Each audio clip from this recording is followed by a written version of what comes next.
प्रमाणे सुसंगत अशी सुधारणा करण्यासाठी MRTP अधिनियमाच्या कलम 37(1) नुसार दिनांक 31/12/2011 रोजी प्राथमिक अधिसूचना निर्गमित करण्यात आली होती।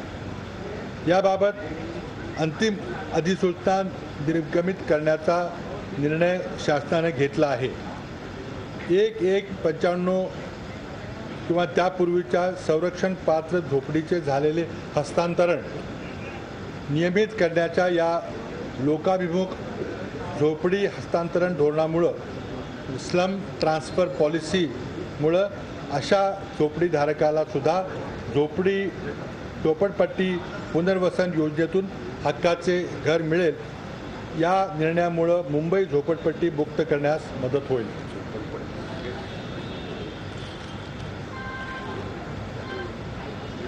दुसरं निवेदन आहे, राज्यात ग्रामीण क्षेत्राचे झपाट्याने नागरीकरण होत आहे।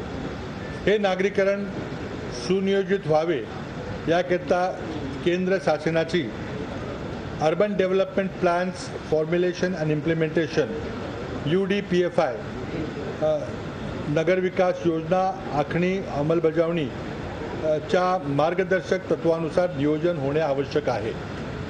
राज्यात बऱ्याच ग्रामपंचायती या तालुका मुख्यालयाच्या ठिकाणी कार्यरत असल्यामुळे तेथे झपाट्याने अधिकृत व अनधिकृत बांधकाम होत आहे। याकरता या गावांच्या सुनियोजित विकासाच्या दृष्टिकोनातून विकास योजना तयार करून त्यानुसार शाळा, रुग्णालय, पाणीपुरवठा, घनकचरा, सांडपाणी इत्यादी अत्यावश्यक सोयी सुविधा नागरिकांकरता उपलब्ध होणे आवश्यक आहे। महाराष्ट्र नगर परिषद, नगरपंचायती व औद्योगिक नगरी अधिनियम 1965च्या कलम 3 द्वारे राज्यात नवीन नगर परिषद व नगरपंचायत स्थापन करण्याचे अधिकार राज्य शासनाचा आहेत। ज्या गावची लोकसंख्या 25,000पेक्षा अधिक आहे आणि कृषीतर रोजगाराची टक्केवारी 35% जास्त आहे, असे कोणतेही गाव लहान नगरी क्षेत्र म्हणून निर्देशित करण्याची तरतूद आहे। तसेच या अधिनियमानुसार राज्य शासनात जिल्हा मुख्यालय किंवा तालुका मुख्यालय असलेले गाव हे संक्रमणात्मक क्षेत्र म्हणून घोषित करण्याची देखील तरतूद आहे। वरील तरतुदीनुसार तालुका मुख्यालय असलेल्या गावांचा सुनियोजित विकास करण्याच्या दृष्टीने शासनाने राज्यातील 138 तालुका मुख्यालयामध्ये असलेल्या ग्रामपंचायतीचे रूपांतर नगर परिषदा किंवा नगरपंचायतीमध्ये करण्याचा निर्णय घेतलेला आहे।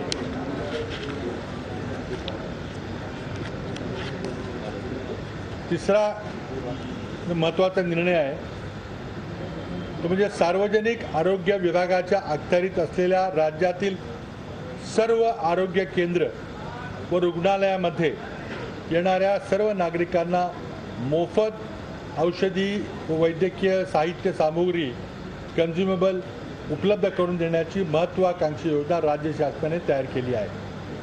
जागतिक आरोग्य संघटना WHO व केंद्र शासनाचा आरोग्य विभाग ministry of health and family welfare यांच्या मार्गदर्शक सूचना विचारात घेऊन राज्यातील तज्ज्ञ डॉक्टरांसमवेत चर्चा करून 429 अत्यावश्यक औषधांची यादी व 107 अत्यावश्यक साहित्यांची म्हणजे कन्झ्युमेबलची यादी तयार करण्यात आली आहे।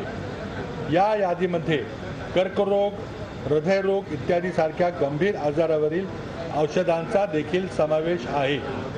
राज्यातील सर्वच नागरिकांना या योजनेचा लाभ सरकारी दवाखान्यातून मिळणार असून त्याकरता कुठलीही उत्पन्नाची मर्यादा नाही। या योजनेकरिता केंद्र सरकार व राज्य शासनाचा मिळून एकूण 510 कोटी रुपये वार्षिक खर्च येणार आहे। या योजनेमुळे सार्वजनिक आरोग्य विभागाची सर्व आरोग्य केंद्रे व रुग्णालय औषध चिठ्ठी मुक्त म्हणजे प्रिस्क्रिप्शन फ्री होणार आहेत।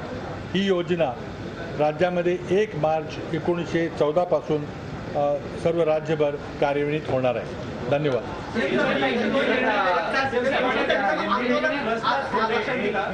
ह्याच्यावर विचारा मग राहिलं तर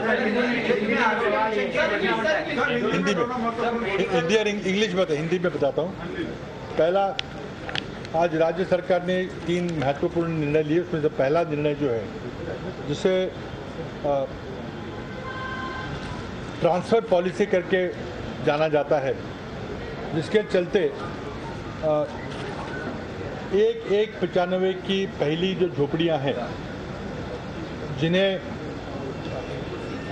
कानून में संरक्षण दिया गया था, उनका अगर हस्तांतरण हो तो वो स्ट्रक्चर जो है, झोपड़ी जो है, उसको संरक्षण देने के हिसाब से हमने 31/12/2011 में MRTP अधिनियम के अनुसार एक अधिसूचना जारी की थी, जिसमें शासन की मंशा इन सभी स्ट्रक्चर्स को, इन सभी झोपड़ों को संरक्षण देने की मंशा थी।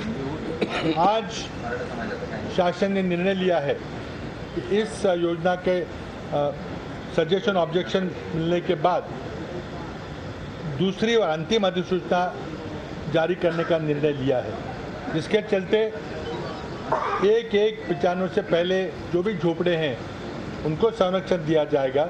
लेकिन ऐसे झोपड़ों का अगर हस्तांतरण हुआ तो जिसके नाम से हस्तांतरण है, उस व्यक्ति को भी उस पुनर्वसन योजना में उस स्ट्रक्चर को भी प्रोटेक्शन मिलने के कारण उसे भी इसका लाभ मिल सकेगा। ये ट्रांसफ़र पॉलिसी या स्ट्रक्चर प्रोटेक्शन पॉलिसी के नाम से ये योजना पॉपुलर थी, जिसे आज अंतिम रूप दिया गया है। इससे मुंबई को झोपड़ी मुक्त करने में सहायता मिलेगी। दूसरा निर्णय लिया है कि राज्य के ग्रामीण इलाकों में कई ऐसे शहर हैं जहाँ पे तालुका मुख्यालय है। तालुका मुख्यालय होने के कारण वहाँ पे कई सारे सरकारी दफ्तर और उसके चलते कई सारे व्यापारिक संस्थान भी वहाँ काम करते हैं और जनसंख्या काफ़ी तेज़ी से बढ़ती है और इसका सुनियोजित तरीके से विकास होना बहुत मुश्किल होता है। बहुत नियमित और अनियमित वहाँ पे कंस्ट्रक्शन हो रहा है। इसलिए महाराष्ट्र नगर परिषद, नगर पंचायत और औद्योगिक नगरी कानून के अनुसार जो शासन को अधिकार है, उसके तहत राज्य में 138 ग्राम पंचायतें, जिन ग्राम पंचायतों में तालुका मुख्यालय है, तहसील हेडक्वार्टर्स है, ऐसी 138 ग्राम पंचायतों का रूपांतर नगर पंचायत या नगर परिषद करने का आज निर्णय शासन स्तर पर लिया गया है। इससे इन सभी तालुका मुख्यालयों का सुनियोजित प्लानिंग और उसका विकास होने में और जो नागरिक सुविधा है उसको पहुंचाने में मदद मिलेगी। तीसरा निर्णय है पब्लिक हेल्थ के बारे में, सार्वजनिक आरोग्य के बारे में है। एक बहुत महत्वपूर्ण निर्णय लिया गया है, जिसके चलते राज्य के सभी सरकारी आरोग्य केंद्र और अस्पतालों में जो सभी नागरिक दवाई के लिए आते हैं, हेल्थ केयर के लिए आते हैं, उन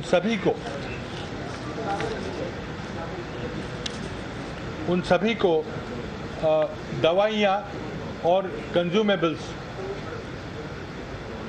मुफ्त में दिए जाएंगे। वर्ल्ड हेल्थ ऑर्गेनाइजेशन और केंद्र सरकार का जो ministry of health end family welfare है, उनके चलते उनकी मार्गदर्शक सूचनाएं ध्यान में रखकर कुल 429 दवाइयाँ और 107 आवश्यक सामग्रियाँ, जिसको आवश्यक कंज्यूमेबल कहा जाता है, इनकी एक सूची तैयार की गई है, जिसमें कि कैंसर, हृदय रोग जैसे गंभीर बीमारियां भी और उनमें लगने वाली दवाइयां भी शामिल है। इन सभी दवाइयों को राज्य के सभी सरकारी अस्पतालों में और आरोग्य केंद्रों में आने वाले सभी रुग्णों को मुफ्त में ये दवाई या कंज्यूमेबल दी जाएगी और उसमें कोई इनकम लिमिट या उत्पन्न की कोई भी सीमा नहीं रहेगी। इस योजना पर पूरे साल में 510 करोड़ का खर्चा केंद्र और राज्य सरकार के चलते होगा और सही माने में प्रिस्क्रिप्शन फ्री रेजिम राज्य के सभी सरकारी दवाखानों में और आरोग्य केंद्रों में अमल में आएगा। ये योजना 1 मार्च 2014 से आरंभ होगी। What is English? I'll just make a brief announcement in English. The government has taken a decision to issue final notification for the structure protection policy or transfer policy for slum. आपण पाहतोय मुख्यमंत्र्यांनी विधिमंडळाचं कामकाज संपल्यानंतर काही योजना जाहीर केलेल्या आहे। निवडणुकीच्या निमित्ताने हा एक बंपर धमाकाच म्हणायला हवा, 1995 म्हणायला हवा राज्य मंत्रिमंडळाचा।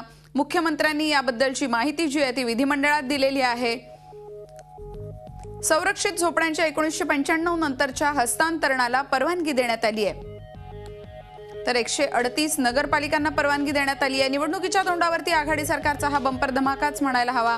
मुख्यमंत्री पृथ्वीराज चव्हाण हे या विषयाची माहिती देत आहेत। सरकारी हॉस्पिटलमध्ये सगळ्यांनाच मोफत औषधं देण्यात येतील।